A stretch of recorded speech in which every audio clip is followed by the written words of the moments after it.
평안하셨습니까? 저는 지난주에 우리 한국인교회에서 기도하고 개척하여 선교하고 있는 안데스 산지 알람브라도와 랑킬로르테 두 교회의 설립 예배 참석을 위해 장로님들과 함께 방문했습니다. 알람브라도 교회는 개척해서 16년이 지났고 랑킬로르테는 12년이 되는 귀한 해였습니다. 두 분 장로님과 함께 또 사역하는 경장로님과 함께 이제 설립 예배 드리기 위하여 그곳을 방문하고 지내면서 참 많은 것을 생각하고 또 앞으로의 선교 정책에 대한 구체적인 계획들을 또 마음 가운데 기도하며 준비해야 되겠다 하는 생각을 하고 돌아왔습니다. 선교지가 현재 정말 기후적으로 많이 가물어서 대부분 알람브라도의 성도들은 염소를 치는 성도들인데 너무너무 힘든 시간이라고 이야기를 들었습니다. 너무 가물어서 어미 염소가 꼴을 먹을 수 없어서 새끼를 낳아도 젖을 줄 수가 없답니다. 그래서 갓 태어난 새끼 염소들이 걸어가다가 기운이 없어 쓰러져 죽기도 하고 그런다는 거예요. 얼마나 힘든 시간인가.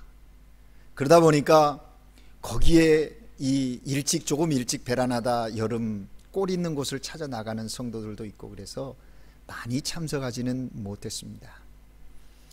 또 랑킬로르테는 도로가 있는 지역이다 보니까 많이 현대화됐어요.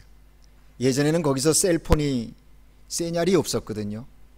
그런데 이제는 거기에 모비스탈 안테나가 세워지고 그래서 셀폰이 그냥 잡혀요. 그러다 보니까 또 젊은이들은 염소를 치거나 그런 옛날 일들보다는 또 중소도시로 나가고 그러면서 모임의 자리가 많이 힘든 시간을 보내고 있는 것을 보게 되었습니다. 우리 경흥식 장로님이 기도하면서 한 달에 한 번 그들과 함께 모여 말씀 읽고 예배 드리는데 정말 매주 모이면 좋겠지만 그렇지 못한 상황 속에서 힘겹게 사역을 감당하고 있음을 보면서 참 더 많은 기도가 필요하겠구나 하는 생각했습니다. 기후적인 기근이 있는데 영적인 기근이 와서는 안 되겠다고 하는 그런 마음도 가슴에 안고 돌아왔습니다. 어찌됐든 하나님이 시작케 하신 선교가 복음의 능력으로 사람들의 마음을 움직여서 그 땅이 정말 그리스도의 복음으로 든든히 서가는 저희들의 선교의 자리가 어디까지인지는 모르겠지만 하나님의 또 선한 방법으로 그 선교 현장을 복되게 하시고 영원구원 생명의 역사를 하나님이 계속 이루어 가실 것이라고 하는 그런 믿음과 또 그런 마음의 기도를 드리면서 돌아오게 되었습니다. 여러분들이 더 지속적으로 관심 갖고 기도해 주셔야 하겠습니다. 우리는 지금 교회 절기로는 대강절 네 번째 주일을 보내고 있습니다. 저희 교회는 해마다 대강절이 되면 교회 미아부의 봉사와 수고를 통해서 대강절 화환을 만들어 놓고 기다림을 상징하는 보라색 4개의 촛불을 밝혀가며 주님의 성탄을 기다리는 그런 영적 성숙의 시간을 갖습니다. 대강절 4주 동안 촛불을 차례로 켜면서 우리를 구원하기 위해 사랑으로 오신 예수 그리스도를 기다리면서 매주일 매일매일 새롭게 우리의 신앙을 고백하며 다져가는 그런 영적 성장의 절기입니다. 4개의 촛불 속에는 각각의 의미를 부여하며 우리가 매주 초를 밝힙니다. 첫 번째 초는 믿음의 촛불이라고 말하고 싶습니다. 올 한 해 동안 받은 모든 은혜에 대해서 아직 이렇게 살아있음에 대해서 믿음으로 하나님께 감사를 드리는 고백인 거지요. 한 해를 돌아보면 기뻤던 일, 슬펐던 일, 억울했던 일, 노여웠던 일들이 얼마나 많았습니까? 그렇지만 그러한 가운데서도 모든 것을 받아들이면서 모두 견뎌왔음을 또한 그리고 이제 모든 것을 오히려 믿음의 성숙을 위한 유익한 체험으로 받아들이게 됨을 감사하면서 믿음의 촛불을 우리는 밝히는 것입니다. 두 번째 초는 참회의 촛불이라고 하고 싶습니다. 예수 그리스도의 사랑을 받고 은혜 가운데 사는 저희들, 말로는 사랑한다, 용서한다 하지만 마음으로는 사랑하지 못하고 용서하지 못한 적이 얼마나 많은지 모릅니다. 내가 말로는 다 이해한다고 해놓고서도 여전히 내 마음 깊은 곳에는 어째서 왜 이런 마음을 품고 용서하지 못하는 우리의 옹졸한 모습들이 있지 않습니까? 말로는 기도하고 늘상 섬김과 나눔의 삶을 부르짖으면서도 하찮은 일에서조차 고집을 꺾지 않으며 교만하고 이기적으로 행동했던 날들이 얼마나 많았습니까? 그 모든 것들을 뉘우치면서 촛불 속에 녹아 흐르는 눈물을 우리는 보게 되는 거지요. 세 번째 촛불은 평화의 촛불이라고 말하고 싶습니다. 하늘에는 영광, 땅에는 기뻐하심을 입은 사람들의 평화, 평화의 왕으로 오신 주님께 세계의 평화를 위해서, 나라의 평화를 위해서, 가정의 평화를 위해서, 또 내 삶 속에, 내 마음 속에 하늘의 평강이 있기를 소망하며 촛불을 켜는 것이죠. 사소한 일에도 양보하는 법을 배우고 선과 온유함으로 사람을 대하는 예수 그리스도 안에서 평화의 사람이 되기를 다짐하면서 말입니다. 우리는 이 평화의 촛불을 켜며 주님 오심을 기다리는 절기에 나로 인하여 화평케 되어지는 역사를 이루기를 소망하면서 하루하루의 영적 신앙의 성숙을 기하고 있다 하는 겁니다. 네 번째는 소망의 촛불입니다. 한 해가 왜 이렇게 빨리 갑니까? 한 해를 시작한 지가 얼마 되지 않은 것 같은데 벌써 2014년 한 해를 마무리하는 마지막 시점에 서 있다는 거죠. 참 이 이민자의 삶을 사면서 시간이 더 속히 가는 것 같아요. 특히 이 남미는 더 그런 것 같습니다. 한 해를 시작하는 1, 2월이 휴가철이다 보니까 쉼을 갖고 뭐 이렇게 하다가 3월을 시작하면 벌써 2달이 지나갔어요. 그래서 뭐 좀 하려고 하면 한 달, 2달 금세 가서 한 해의 반이 오고 또 이렇게 한 해의 끝자락에 서게 되는 것을 경험하게 됩니다. 한 해를 보면서 정말 많은 일들이 지나가고 한숨 짓게 하는 일들이 많이 있었지요. 삶의 자리가 녹록하지 못했습니다. 어려웠습니다. 그래서 고통 가운데 절망하고 낙심하는 사람들이 있어요. 이제는 끝이라고 절망하는 그 순간에도 우리는 여전히 주님이 이 땅에 오신 의미를 생각하면서 소망의 불을 밝히는 거지요. 그리고 그리스도 안에서 소망의 믿음을 가지고 설레임을 가지고 또 한 걸음 전진해 나가는 그런 우리들의 모습 다짐하는 것입니다. 우리가 겸손히 불려야만 오는 소망, 믿음 안에서 꾸준히 갈고 닦아야만 삶의 실체가 되는 소망을 더 깊이 끌어안으면서 우리는 오늘도 소망의 촛불을 밝힌 것입니다. 그리고 이제 우리들의 이 기다림의 완성인 예수 그리스도의 성탄일에는 붉은색의 촛불을 밝히면서 생명의 빛으로 오셔서 우리들을 구원하시는 주님의 은총을 찬양하며 환희에 찬 예배를 드리게 될 것입니다. 따라서 오늘 기다림의 신앙의 고백 속에서 하나님께 예배드리는 모든 성도님들이 생명의 빛 대신 주님이 주시는 참된 생명을 경험하고 또 선포하는 그런 하나님의 사람들 되시기를 주의 이름으로 축복합니다. 다 함께 한번 따라해 볼까요? 예수 그리스도 생명의 빛. 그렇습니다. 그리스도만이 우리의 생명이시고 참 빛이에요. 왜 여기 요한이 오늘 본문에 참 빛이라고 했을까요? 이 이야기는 세상에 거짓 빛들이 있다는 겁니다. 빛 아닌 것들이 빛인 척하는 그런 일들이 있다는 거예요. 여러분, 참된 빛이 흉내내려고 가짜 빛들이 나타나는 거예요. 오늘 요한이 이야기한 것처럼 그리스도만이 우리의 참된 생명이고 참된 빛인 줄로 믿습니다.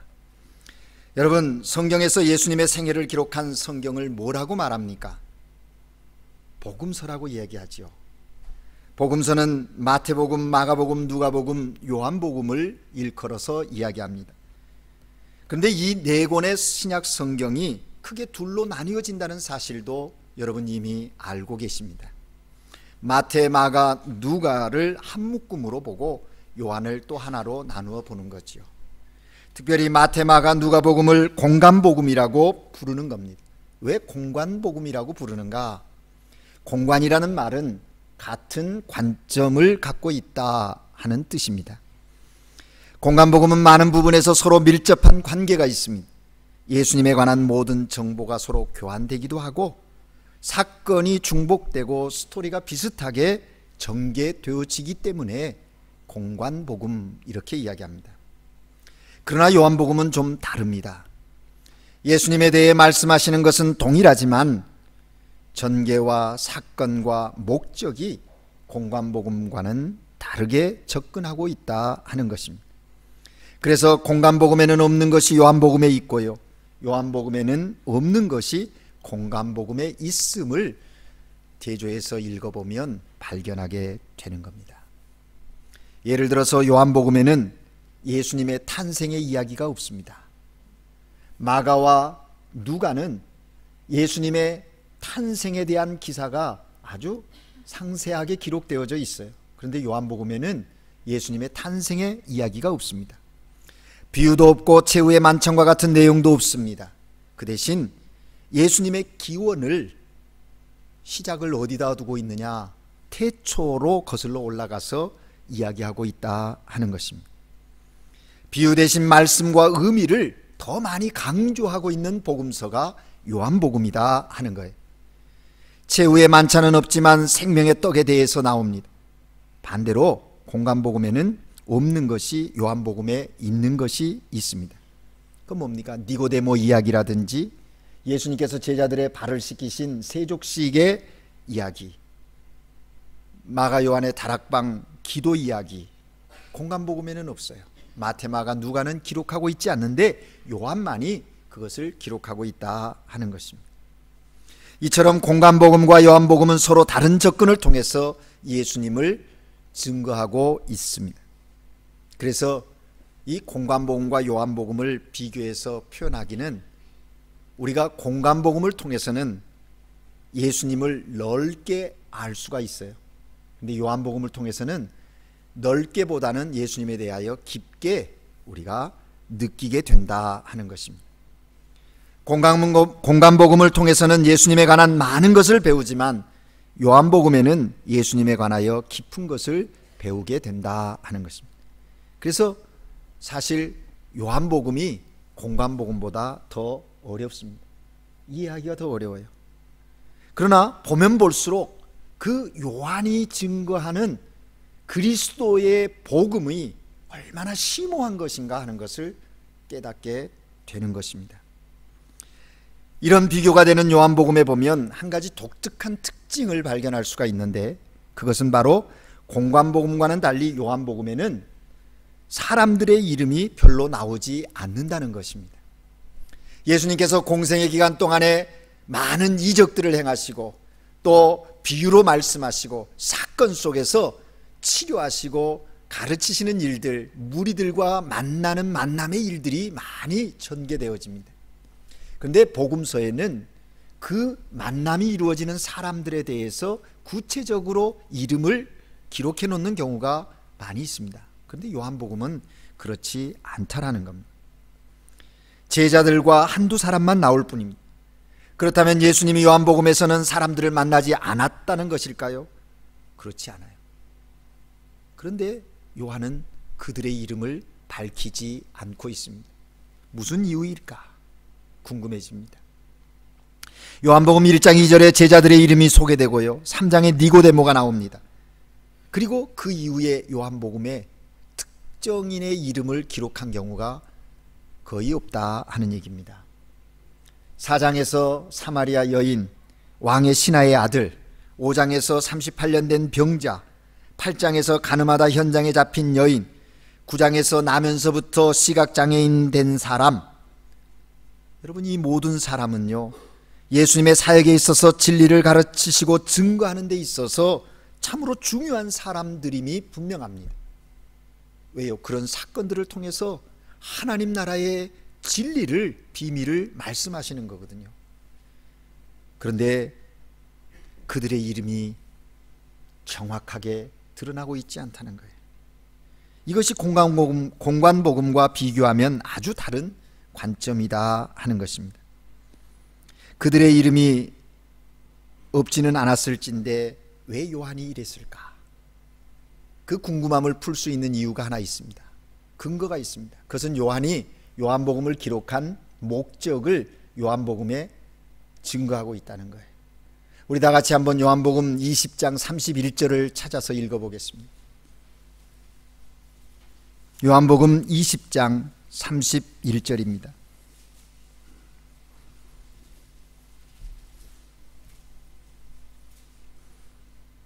한 목소리로 함께 읽겠습니다. 오직 이것을 기록함은 너희로 예수께서 하나님의 아들 그리스도이심을 믿게 하려 하십니다. 또 너희를 믿고 그 이름을 힘입어 생명을 얻게 하려 함이라. 아멘. 요한이 요한복음을 기록한 목적이 이거라는 겁니다. 사복음서 중에 요한복음이 가장 나중에 기록된 책이거든요. 아마 요한이 이걸 쓰려고 했을 때 어떤 사람들은 얘기했을 것입니다. 야야, 벌써 다른 예수님의 제자들이 다 써놨지 않냐? 예수님에 대해서 소개하고 예수님의 생애에 대해서 증거하고 있는데 뭘 또 쓰려고 해? 그랬는지 모릅니다. 요한은 분명하게 앞서 마태, 마가, 누가가 기록한 예수님의 생애에 대한 글들이 있지만 자기가 이 서신을 써야만 하는 분명한 목적과 이유가 있었던 거죠. 그것을 여기 밝힌 거예요. 그건 뭡니까? 너희로 예수께서 하나님의 아들 그리스도이심을 믿게 하려는 것이다. 예수가 하나님의 아들이시고 구약에서부터 약속하신 그 메시아이심을, 그리스도이심을 나는 증거하고 싶다는 겁니다. 단순히 그 사실적인 것만 증거하는 것이 아니라 두 번째 내용이 뭐예요? 너희로 믿고 그 이름을 힘입어서 생명을 얻게 하려 합니다. 하나님의 아들 그리스도 메시아이신 예수를 믿음으로 말미암아 믿는 자들에게 생명 있음을 알게 하려고 하는 분명한 목적을 가지고 이것을 기록했다 하는 것입니다. 그러니까 무슨 얘기입니까? 요한은 이 서신을 기록하면서 초점은 하나입니다. 예수 그리스도. 예수 그리스도에게만 초점을 두었기에 다른 사람들의 그 구체적인 이름이 중요하지 않은 거예요. 사람들이 예수님을 만난 것보다 예수님이 그들을 만난 것이 훨씬 더 중요하다고 하는 사실을 요한은 자신의 서신을 통해서 증거하고 있는 거예요. 사랑하는 여러분, 그렇습니다. 우리가 예수님을 만나는 것이 중요한 게 아니라 예수님이 우리를 만나 주신 것이 더 중요한 거예요. 여기에 은혜가 있어요. 여기에 복음의 능력이 있는 거예요. 그래서 요한은 처음부터 마지막까지 예수님이 누구신가 하는 것에 시선, 그 초점을 맞추고 요한복음을 기록하고 있다 하는 겁니다. 그래서 요한복음의 내용의 가장 중요한 핵심은 에고에임이 나는 뭐뭐이다 하는 거예요. 요한복음을 읽을 때 보면 예수님이 나는 빛이다, 나는 생명이다, 나는 길이다, 나는 목자다, 나는 포도나무다, 자신에 대하여 그렇게 말씀하시는 거예요. 그만큼 요한은 예수가 하나님의 아들이심을, 메시아이심을, 그리고 그 예수 그리스도를 믿는 자들에게 하나님이 주시는 영생이 있음을 알게 하려 한다는 거예요. 우리 개역 개정에는 생명이라고 했어요. 근데 옛날 개역 성경에는요, 영생이 있음을 알게 하려 합니다. 비다 에테르나, 영원한 생명이 있음을 알게 하려 하는 것이다 라고 명확하게 밝히고 있다 하는 것입니다. 그런 면에서 보면 오늘 우리가 읽은 본문은 대강절에 정말 주님의 기다림, 주님의 오심을 기다리고 있는 우리에게 하나님께서 요한을 통해서 그리스도가 누구이심을 가장 중요한 부분으로 설명을 해요. 여러분, 성탄하면 무엇이 생각나십니까? 예수 그리스도가 스스로 하나님이신 분이 인간의 몸을 입고 오셨다고 하는 성육신의 사건이죠. 엔카르나시온, 성육신 했다는 걸. 요한은 이 성육신의 엄청난 사실을 한 절로 설명하고 있는데 그게 바로 오늘 본문 14절의 내용입니다. 말씀이 육신이 되어 라고 하는 이 한마디로 정의를 내리고 있다 하는 겁니다. 말씀이 육신이 되었다. 이것이 성육신의 본질이에요. 여러분, 여기 말씀이라고 하는 것은 로고스거든요. 우리의 그냥 이 언어를 이야기하는 것이 아니라 로고스, 말씀. 그 로고스가 인간이 되셨다. 육체를 입었다. 육신을 입었다. 사륵스라는 말인데 이 사륵스라는 것은 전인적인 인간을 이야기하는 겁니다. 그러니까 말씀이 로고스가 사람으로 변했다 그런 얘기가 아니에요. 말씀 그 본질과 자체를 그대로 갖고 인간을 덧입었다라는 얘기예요. 그러니까 예수님은 완전한 인간이시다라는 거죠. 그 성육신의 본질을 요한은 짧게 설명했습니다. 그러면서 성육신의 목적이 무언가, 엔카르나시온한 이유가 무엇인가, 오브젝티브 목적이 뭔가 오늘 본문에서 14절의 이야기는 우리 가운데 거하시기 위해서, 함께하기 위해서 오셨다는 거예요. 이게 얼마나 큰 은혜이고 놀라운 축복인지 몰라요. 하나님이신 그분이 우리와 같은 모습으로 오셔서 우리와 함께 하신다는 사실이에요. 여기 거하신다 하는 것은 천막을 친다, 장막을 친다 그런 의미거든요. 여러분, 장막이라는 건 영원한 거주하는 곳이 아니잖아요. 임시적으로 오셨다라는 거예요. 우리 인간은 한계가 있지요. 그러나 주님 영원하신 분이세요. 이렇게 오신 분이 함께 하시면서 우리에게 주신 축복이 뭡니까? 14절 후반절에 보면 우리가 그의 영광을 보니, 영광을 본다는 거예요. 하나님의 독생자의 영광이요 은혜와 진리가 충만하다. 예. 하나님을 보게 되었다는, 그리스도를 통하여 하나님을 보는 거예요. 그 그리스도 안에 은혜와 진리가 충만했다라고 얘기합니다. 여러분, 여기 충만이라는 말도요 꽉 찼다 그게 아니에요. 그건 충만이 아니에요. 헬라어로 이 충만이라는 말은 플레레스라는 말인데 흘러 넘치는 겁니다. 여기 컵이 있습니다. 물을 채워주셨는데 여긴 채웠을 뿐이지 충만은 아니에요. 충만했다면 여기 꽉 차서 흘러 넘치는 거예요. 이게 충만이. 하나님의 은혜와 진리와 은혜가 그에게 충만하였다. 우리는 그리스도를 통하여 하나님의 영광을 보는 거예요. 그분이 지금 우리와 나와 함께 하신다 하는 것. 이게 성육신의 사건이고 우리에게 주어진 하나님의 복음입니다. 이 성육신의 사건을 요한은 오늘 1장에서 다른 단어를 하나 더 쓰는데 그 성육신에 오신 분이, 말씀 로고스가 오신 분이 빛으로 와셨다는 거예요. 빛으로 오셨다는 거예요. 빛, 생명의 빛, 그 빛으로 우리에게 오셨다라고 말합니다. 그래서 오늘 본문에 보면 참빛 곧 세상에 와서 각 사람에게 비추는 빛, 이렇게 설명하고 있어요. 여러분, 우리 종종 젊은이들한테 그런 얘기 듣잖아요. 아, 그 사람 포스가 있다고, 포스를 느끼겠다고. 여러분, 이 포스라는 말이요, 젊은이들이 쓰는 그 말의 포스의 의미가 뭡니까? 그건 영어 단어인데요, 힘이나 영향력, 카리스마가 있고 비범한 능력을 가진 사람 일컬을 때, 아, 그 친구는 포스가 있어, 그렇게 얘기해요.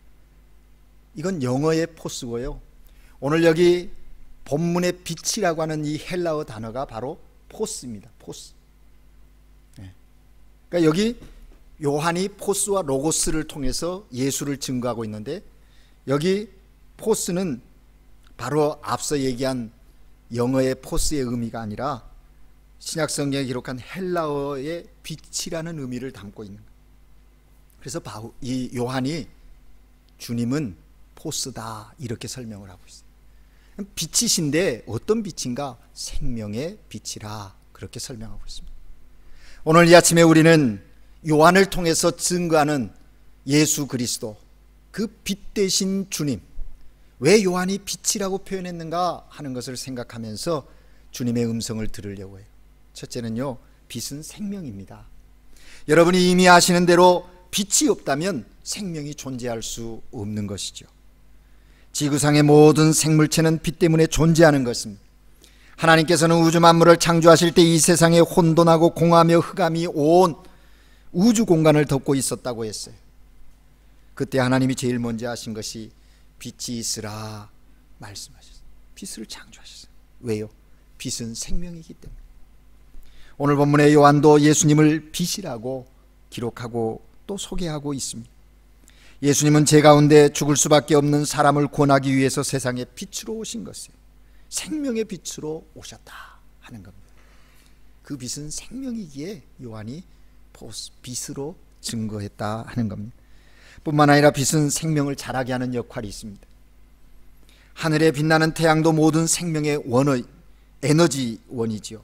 햇빛이 비칠 때 나무도 동물도 식물도 자라가는 거예요.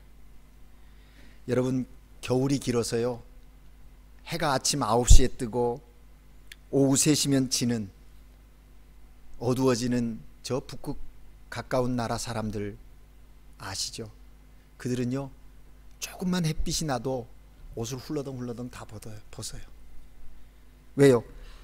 햇빛을 보지 못하면 사람들이 우울증에 걸려요. 오늘 현대인들이 우울증이 너무 많다 그래요.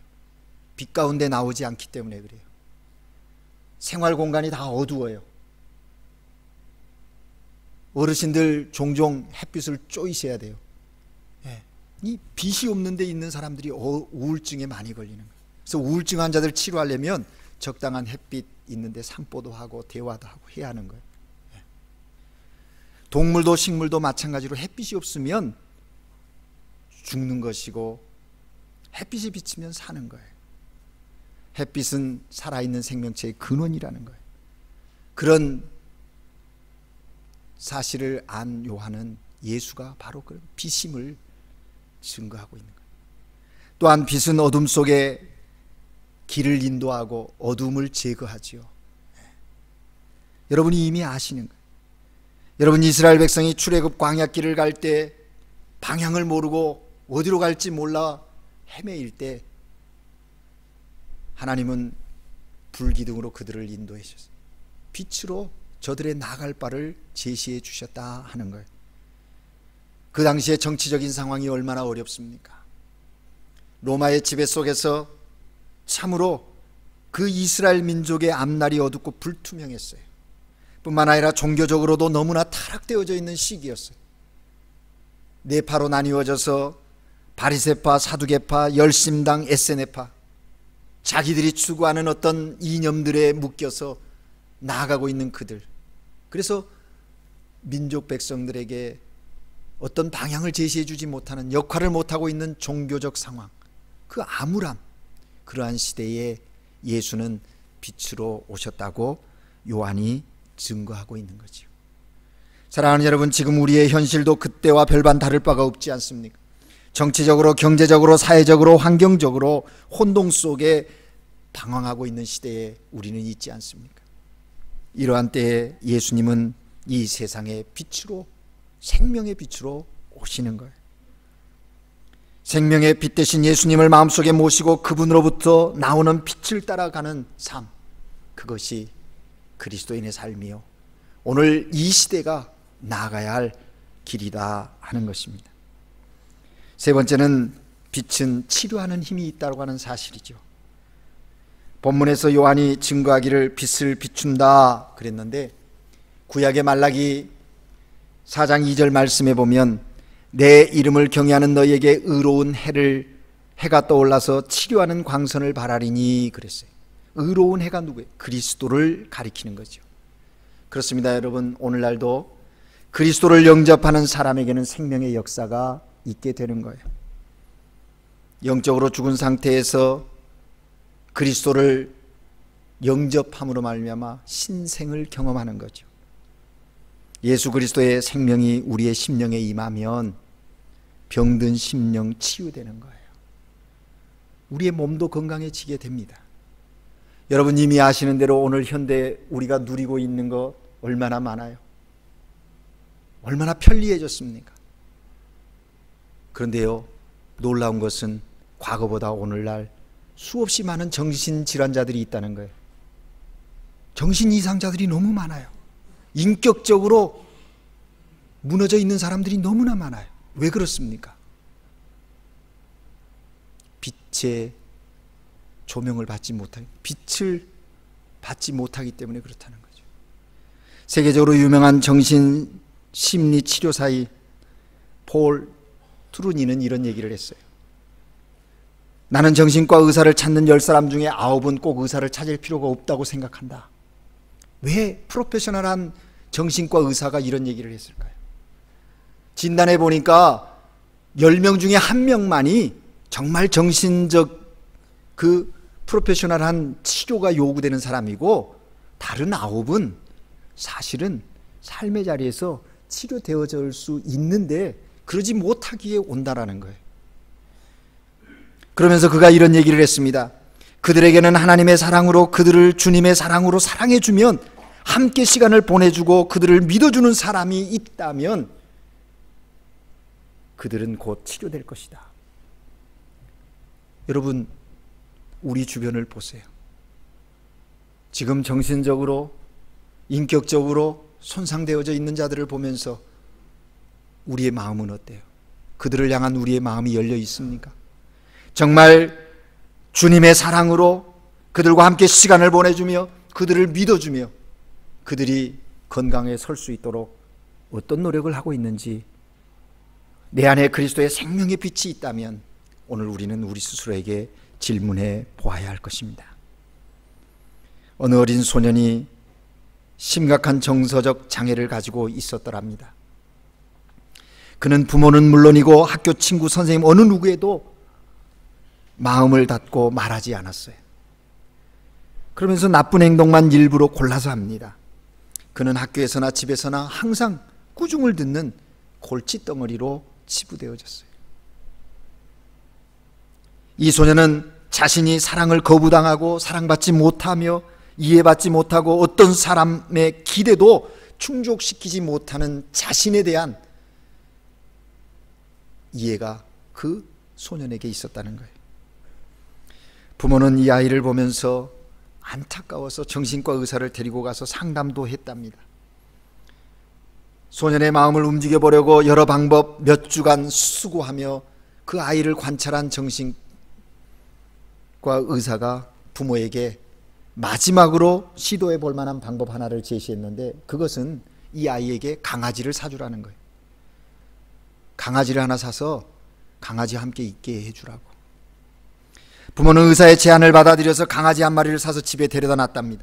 아이는 강아지에게 아무 관심도 보이지 않는데 강아지가 꼬마 앞에 와서, 그 소년 앞에 와서 꼬리를 흔들면서 장난을 짓궂게 하는데 이 아이가 그냥 그 강아지를 발로 빡 차서 그냥 내동댕이 쳤다는 거예요. 강아지가 캥캥하고 도망가더니 좀 있다가 언제 그러냐는데 와서 다시 그 소년 앞에 와서 꼬리를 흔들면서 소년을 쳐다보면서 막 이렇게 소년 앞에 와서 흔들어대는 거예요. 어린 소년은 너무나 놀라서요, 현관문을 열고 부모에게 뛰어들어갔더랍니다. 전혀 말도 하지 않던 아이가 엄마 아빠 소리치면서 이야기하는 거예요. 엄마 아빠, 내가 강아지를 발로 찼는데 강아지는 아직도 나를 미워하지 않고 저를 사랑해요. 소년은 눈에 눈물을 흘리면서 엄마 아빠에게 그렇게 고백하더라는 겁니다. 그 순간 그 소년은 정서적으로 마음을 닫고 살던 그 소년의 마음이 열려져서요, 치료되어졌다는 거예요. 그리고 자기 자존감을 회복하면서 일상의 삶 속에 이루어졌다, 삶을 정상으로 행해갔다는 거예요. 여러분 보세요. 강아지의 사랑 때문에 소년의 마음이 이런 정도였다면, 여러분의 그리스도의 생명의 빛을 받은 여러분의 사랑의 섬김이 어떤 역사를 이룰 것인가 한번 생각해 보지 않으시겠습니까? 그리스도의 사랑, 그 생명은, 생명의 그 빛은 치료의 능력이 있다고 하는 사실입니다. 사랑하는 여러분, 이 빛은 우리에게 소망을 주는 역할을 해요. 여러분, 등대를 아시죠? 등대는 무엇일까요? 사람들은 문학적으로 생각하면서 등대는 외로움, 그리움, 기다림 뭐 이런 얘기를 합니다. 그런데요, 사실은 등대는 거친 바다와 싸우는 어부들에게 있어서는 소망입니다. 소망인 거예요. 빛은 소망이에요. 우리가 우리의 삶 속에서 절망하고 낙심하고 고통스러워할 때 거기에 소망이 어떤 의미인지를 우리는 알지 않습니까? 생명의 빛으로 오신 그리스도는 우리의 삶에, 우리의 인생에 진정한 소망이. 그러므로 우리는 매 순간마다 믿음의 주여 온전케 하신 예수 그리스도를 바라보고 예수가 나의 소망임을 인정하면서 그리스도를 바라보며 나아가야 하는 것이죠. 이제 말씀을 정리합니다. 예수 그리스도는 이 땅에 생명의 빛으로 오셨습니다. 생명의 빛으로 오신 예수 그리스도는 우리의 심령 가운데 어두운 문제들을 밝혀주셨습니다. 생명의 빛으로 치료하시고 원래의 창조의 모습으로 회복시키시는 주님이십니다. 참빛 되신 그리스도, 그 주님이 오늘 여러분과 함께 하십니다. 생명의 빛으로 오신 예수님 안에서 더욱 밝아지는 생활이 되고 생명의 기적을 누리는 생활, 소망을 일구어가는 믿음의 종들 되시기를 주의 이름으로 축복합니다. 기도하겠습니다. 사랑의 하나님 아버지, 어둠이었던 우리를 그리스도의 빛으로 생명을 부여하시고 그 생명된 하나님의 사람으로 오늘을 살게 하시니 감사합니다. 삶의 자리에서 빛의 열매를 맺게 하시옵소서. 생명의 빛 되신 그리스도께서 우리 가운데 함께 하시고 우리에게 그 빛의 능력을 부어주셔서 이 시간 너희는 세상의 빛이라 하시니 감사합니다. 매 순간의 삶 속에 그리스도의 생명의 빛을 전하는 하나님의 사람들로 살게 하옵소서. 예수 그리스도 이름으로 기도합니다. 아멘.